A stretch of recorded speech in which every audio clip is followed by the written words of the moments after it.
और इसी बीच आगे बढ़ते हुए दिल्ली से एक बड़ी खबर आपको बताते हैं। दरअसल जाति पर महाभारत सदन के अंदर छिड़ चुकी है। जाति जनगणना को लेकर सियासी महाभारत दिखाई दे रही है। बीजेपी सांसद अनुराग ठाकुर के बयान के बाद संसद में जमकर हंगामा हुआ। अनुराग ठाकुर ने दरअसल ये कहा कि जिसकी जाति का पता नहीं वो गणना की बात कर रहा है। जैसे ही उन्होंने ये कहा, विपक्षी सांसदों ने अनुराग ठाकुर के बयान पर जमकर हंगामा किया। हालांकि अनुराग ठाकुर ने ये कहा कि मैंने किसी का नाम नहीं लिया है। अनुराग के बयान पर अखिलेश यादव भी भड़क गए। अखिलेश यादव ने आपत्ति जताते हुए कहा कि आपने जाति कैसे पूछ ली, आप कैसे जाति पूछ सकते हैं। राहुल गांधी ने भी अनुराग पर तंज कसते हुए कहा कि पिछड़ों की बात उठाने वालों को गाली खानी ही पड़ती है। अनुराग ने मुझे गाली दी है, मेरी इंसल्ट की है, ये राहुल गांधी सदन के अंदर कहते नजर आए, लेकिन उन्होंने ये स्पष्ट कर दिया कि आपने मुझे गाली दी, मेरी इंसल्ट की, लेकिन फिर भी मैं जाति जनगणना कराकर रहूंगा। तो जातिगत जनगणना पर सदन के अंदर जमकर हंगामा दिखाई दिया। नोकझोंक हुई अनुराग ठाकुर राहुल गांधी के बीच और उस पर अखिलेश यादव ने भी आपत्ति जताई जब अनुराग ठाकुर ने कहा कि जिसकी जाति का पता नहीं वो गणना की बात कर रहा है। लेकिन अनुराग ठाकुर ने सदन के अंदर यह भी कहा कि मैंने किसी का नाम नहीं लिया है, मैंने केवल ये कहा कि जिसकी जाति का पता नहीं वो गणना की बात करता है और मैंने किसी का नाम नहीं लिया। तो जातिगत जनगणना का मुद्दा जिस पर जमकर हंगामा सदन के अंदर दिखाई दे रहा है। ओबीसी की बात, जनगणना की बात बहुत की जाती है। माननीय सभापति जी, जिसकी जात का पता नहीं वो गणना की बात करता है। जो भी इस देश में दलितों की, आदिवासियों की, पिछड़ों की बात उठाता है, जो भी उनके लिए लड़ता है, उसको गाली खाना ही पड़ता है। मैं ये सब गालियां खुशी से खाऊंगा, क्योंकि महाभारत की बात हुई तो महाभारत में अर्जुन को सिर्फ मच्छी की आंख दिख रही थी, उसी प्रकार मुझे सिर्फ मच्छी की आंख दिख रही है। जाति जनगणना हम करा के दिखाएंगे। खत्म। आपको जितनी गाली देनी है आप दीजिए, हम खुशी से लेंगे। इनसे ये पूछना चाहता हूं, आपने जाति कैसे पूछ ली, ये बताइए बस। आप जाति कैसे पूछ सकते हैं? आप बताएं, जाति कैसे पूछ सकते हैं? आप पूछ के दिखाओ जाति तुम। आप जाति कैसे पूछोगे? तुम कैसे पूछोगे जाति? तो देखिए सदन के अंदर कितना हंगामा जातिगत जनगणना के मुद्दे पर हो रहा है। और राहुल गांधी जब से सदन के अंदर विपक्ष के नेता के तौर पर बैठे हैं, तब से ही वो लगातार इन मुद्दों को उठा रहे हैं और सदन में हर रोज हंगामा देखा जा रहा है। लेकिन क्यों महत्वपूर्ण है जातिगत जनगणना, क्यों राहुल गांधी इस मुद्दे को उठा रहे हैं, समझने की भी कोशिश करेंगे। हमारे साथ न्यूज हेड शरद द्विवेदी जी इस वक्त फोनलाइन पर जुड़ गए। शरद जी, जरा समझाइए कि क्यों जातिगत जनगणना इतनी जरूरी है कांग्रेस के लिए।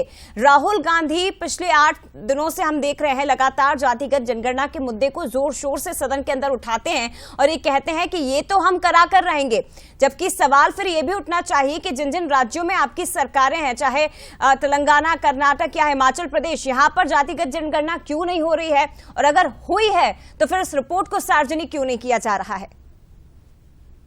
सबसे पहले ये समझना जरूरी है जया कि देखिए, जब समीकरण बदलते हैं तो अब स्थितियां, पहले हम देखते थे कि इस तरह के मसलों पर बीजेपी के बनाए हुए एक राजनीतिक जाल में कांग्रेस फंसती थी, और यहाँ थोड़ा सा उल्टा हुआ कि जोश में जाति की बात अनुराग ठाकुर कर गए और तुरंत उसको लपक लिया राहुल गांधी ने और अखिलेश यादव ने, और उन्होंने उसको समाज के वंचित वर्ग से जोड़कर कहीं न कहीं ये कहा कि ये जो है, जब भी हम ये मसला उठाते हैं तो बात यही होती है कि आपकी जाति ही पता नहीं है।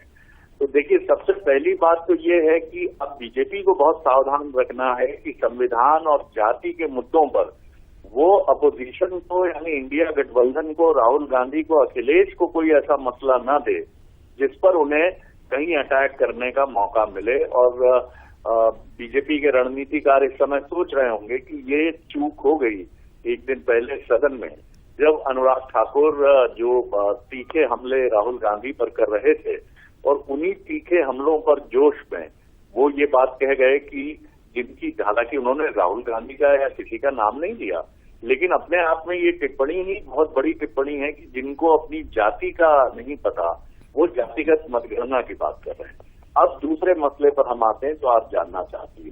दरअसल जातिगत मतगणना की बात कांग्रेस इसलिए उठा रही है कि वो जानती है कि एक समय उसकी सरकारें इसलिए बनती रही कि समाज का जो कमजोर वर्ग था, अनुसूचित जाति वर्ग, वो उसके साथ खड़ा होता था और वो उसको पूरी ताकत देकर उसके साथ सामने आता था।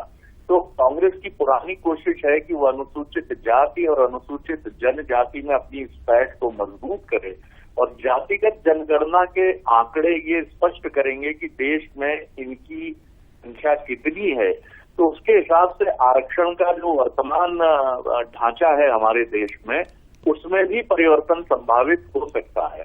यानी कहीं ना कहीं जो मेरा अपना अनुमान है कि कांग्रेस ये मानती है कि आरक्षण जो संविधान प्रदत्त एक बहुत बड़ी सुविधा के तौर पर आजादी के बाद समाज के वंचित वर्ग को दिया गया है, उस आरक्षण को लेकर वो एक मजबूत स्टैंड ये रखना चाहती है कि इस आरक्षण को न सिर्फ पूरी ताकत से जारी रखा जाए, बल्कि वर्तमान जो उनका दावा है कि जातिगत जनगणना के आंकड़े सामने आने पर अगर इस आरक्षण को बढ़ाने की आवश्यकता है तो उसे और बढ़ाकर समाज के कमजोर तबकों को शक्तिशाली बनाने की कोशिश की जाए। यही वजह है कि वो जातिगत जनगणना को सीधे उठा रहे हैं, न सिर्फ बल्कि ये आरोप भी लगा रहे हैं कि बीजेपी या एनडीए इसके पक्ष में नहीं है। जया, लेकिन आगे इस मसले पर क्या हो सकता है शरद जी, जरा संक्षेप में इस पर भी बताइएगा, क्योंकि राहुल गांधी अब पिछले जो 10 साल की स्थिति है वो तो सदन के अंदर रही नहीं। राहुल गांधी अब बहुत आक्रामकता के साथ तमाम मुद्दों को उठा रहे हैं, प्रधानमंत्री तक को वो घेर रहे हैं और वो खुद कह चुके हैं कि अगर मैं सदन में हूं तो प्रधानमंत्री मैं आपको गारंटी देता हूं वो आएंगे ही नहीं, वो बात ही नहीं करेंगे। अब अंदर क्या हो सकता है सदन के जातिगत जनगणना के मुद्दे को लेकर भी, और इस मुद्दे को लेकर जिस तरह से राहुल गांधी नजर आ रहे हैं एग्रेसिव मोड में, बीजेपी के पास क्या कोई रास्ता बचता है? बड़ा लंबा सवाल है आपका, मैं आपके सवाल में थोड़ा उलझ गया, लेकिन मुद्दे की बात सिर्फ ये है कि अब संघर्ष होगा, संग्राम होगा और इस मुद्दे पर दोनों ही पीछे हटने के लिए तैयार नहीं होंगे। जी ठीक है, धन्यवाद आपका सर बातचीत के लिए।